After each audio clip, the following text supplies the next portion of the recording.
اعوذ باللہ من الشیطان الرجیم بسم اللہ الرحمن الرحیم۔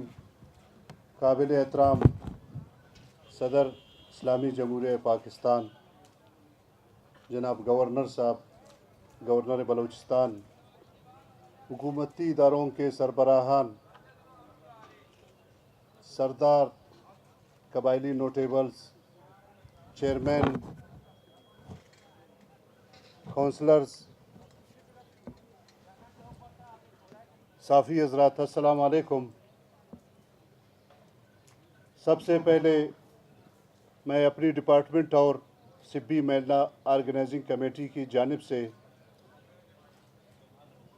آپ تمام کو آج کے اس پروگرام میں خوش آمدید کہتا ہوں اور آپ سب کا شکر گزار ہوں کہ آپ نے انتہائی مختصر نوٹس پر اپنی مصروفیات سے قیمتی وقت نکال کر ہماری درخواست قبول کرتے ہوئے آج کے بلدیاتی کنونشن میں شرکت کی۔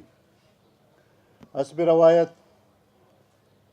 اس مرتبہ بھی سبی میلہ آرگنائزنگ کمیٹی نے کمشنر سبی ڈویژن، ڈپٹی کمشنر اور ان کے دیگر رفقا کے ساتھ انتہائی اطمینان بخش انتظامات کیے، جس کے لیے سب مبارکباد کے مستحق ہیں۔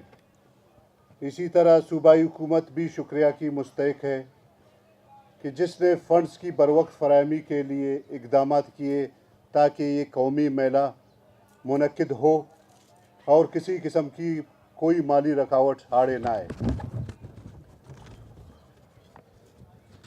بلوچستان لوکل گورنمنٹ ایکٹ مجریہ 2010 کے تحت بلدیاتی اداروں کی بجٹ کی تیاری اور منظوری کے لیے طریقہ کار متعین کیا گیا ہے، جو اس طرح ہے۔ کوئٹہ میٹروپولیٹن کارپوریشن کی بجٹ کی منظوری کا اختیار صوبائی محکمہ بلدیات و دیہی ترقی کے پاس ہے۔ اسی طرح میونسپل کارپوریشن اور ضلع کونسل کی بجٹ کی منظوری بھی صوبائی محکمہ بلدیات کے پاس ہے۔ میونسپل کمیٹی کے میزانیہ جات کی منظوری ڈویژنل رابطہ کمیٹی کے ذریعے ہوگی، جبکہ یونین کونسلوں کے میزانیہ جات ضلع کونسل کے پاس ہیں۔ یہاں اس امر کا بیان کرنا بھی ضروری ہے کہ لوکل کونسلوں کی فنڈ کی فراہمی کے لیے صوبائی سطح پر لوکل کونسل گرانٹس کمیٹی قائم ہے، جو کسی بھی بلدیاتی ادارے کے لیے گرانٹ منظور کرتی ہے۔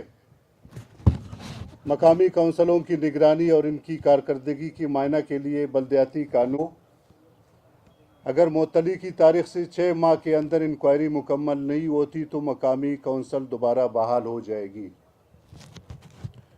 محترم حاضرین کرام، جیسا کہ میں عرض کر چکا ہوں کہ بلوچستان میں اس وقت مقامی کونسلوں کا نظام بلوچستان لوکل گورنمنٹ ایکٹ مجریہ 2010 کے تحت قائم کیا جا چکا ہے۔ مسائل کو حل کرنا بلدیاتی نمائندوں کے فرائض میں شامل ہے، جس کے لیے صوبائی حکومت اپنے